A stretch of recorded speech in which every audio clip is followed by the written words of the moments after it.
सुरुवातीलाच एक महत्त्वाची बातमी आहे। दिल्लीमध्ये शरद पवार यांच्या हस्ते एकनाथ शिंदेंचा सत्कार झाला आणि त्यावरूनच आता संजय राऊतांनी जोरदार हल्लाबोल केला। पवारांनी सरकार पाडणाऱ्या शिंदेंचा सत्कार करायला नको होता। पवारांनी शिंदेंचा नाही तर महाराष्ट्र तोडणाऱ्या अमित शहांचाच सत्कार केला अशा शब्दांमध्ये राऊतांनी निशाणा साधलाय। शरद पवारांनी पुरस्कार सोहळ्याला जाणं टाळलं पाहिजे होतं असं देखील राऊत यांनी म्हटलंय।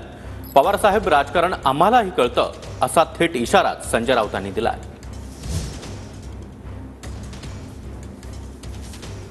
एकनाथ शिंदे यांनी महाराष्ट्राचं सरकार पाडलं, बेईमानी केली। त्यांच्या कार्यक्रमाला शरद पवारांनी नाही जायला पाहिजे। ज्यांना आम्ही महाराष्ट्राचे शत्रू समजतो त्यांच्याबरोबर जे लोक खुलेआम बसलेले आहेत जाऊन, तर त्यांना अशा प्रकारचे सन्मान आपल्या हातून देणं हे महाराष्ट्राच्या अस्मितेला आणि स्वाभिमानाला धक्का लावणार आहे। आम्हाला तुमचं दिल्लीतलं राजकारण जे काय आहे हे आम्हाला माहीत नाही, आम्हाला राजकारण कळतं माननीय पवार साहेब, पण आम्हाला सगळ्यांना या गोष्टीच्या महाराष्ट्राला नक्कीच वेदना झालेल्या आहेत। हे काय सुरू आहे म्हणजे हे माननीय शरद पवार साहेबांनी आता याच्यावरती खुलासा केला पाहिजे। काल त्यांनी सत्कार केला आहे त्यांचा, तो पण महादजी शिंदे यांच्या नावाने सत्कार केला। अमित शहाने उत्तर दिलं पाहिजे।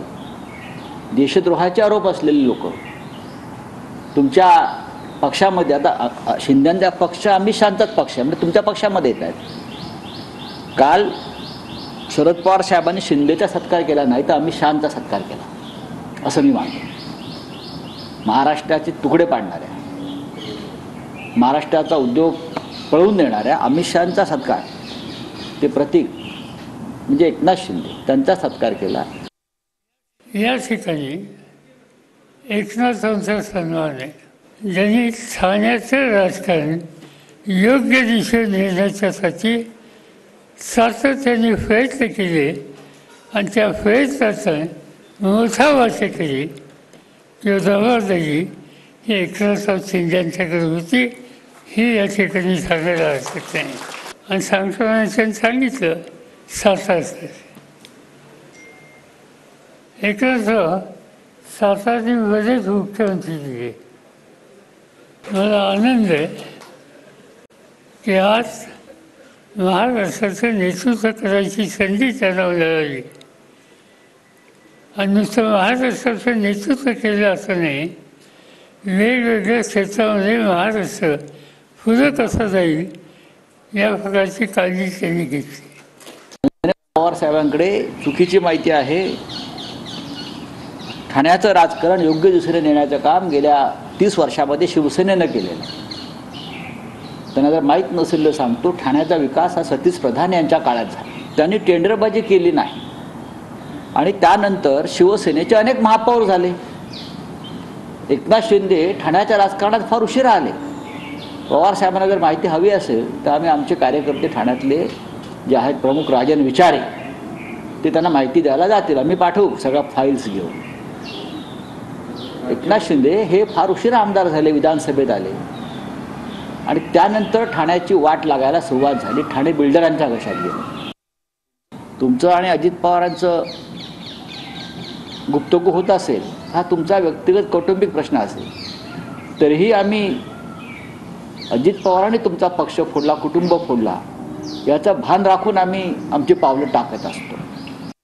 अहो, तुम्ही दुसऱ्यांच्याकडे बोट दाखवताना अशा पद्धतीने तुम्ही बोलत असता। मी तर स्पष्ट माझा आरोप मागही होता, आता या ठाकरे कुटुंब फोडण्याचं प्रमुख केंद्रच संजय राऊत आहेत।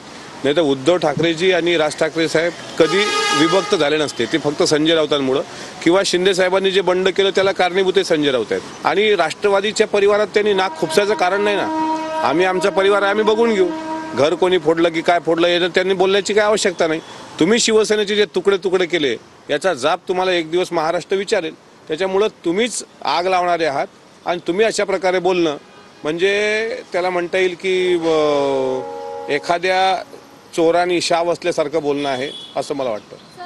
साहित्य संमेलनाला आयोजकांना जर पैशाची कमी असेल पडलेली, त्यांनी जर अशा पद्धतीने पैसे गोळा केले असतील तर महाराष्ट्रात त्यांनी यायचं, महाराष्ट्राने त्यांना दिले असते पैसे। मराठी माणूस जो आहे आमचा साहित्यप्रेमी त्यांनी आम्ही नक्कीच लोकवर्गणी करून त्यांना पैसे दिले असते. आम्ही मराठीवर प्रेम करणाऱ्या 10 प्रमुख व्यक्तींना आम्ही सांगून त्यांना पैसे दिले असते. पण असे पुरस्कार जे विकले गेले शिंद्यांच्या नावानं, महादजी शिंदे असतील, अजून ही लोक मला येऊन सांगतायत. हे अत्यंत गंभीर गोष्ट आहे. पुरस्काराचे निकष नेमके काय आहेत याची मला कल्पना नाहीये. हा पुरस्कार का दिला, मला जी माहिती आहे त्यानुसार दिल्लीमध्ये हे साहित्य संमेलन व्हावं यासाठी माननीय उपमुख्यमंत्री एकनाथजी शिंदे हे जेव्हा मुख्यमंत्री होते तर त्यांचंही योगदान लाभलेलं आहे.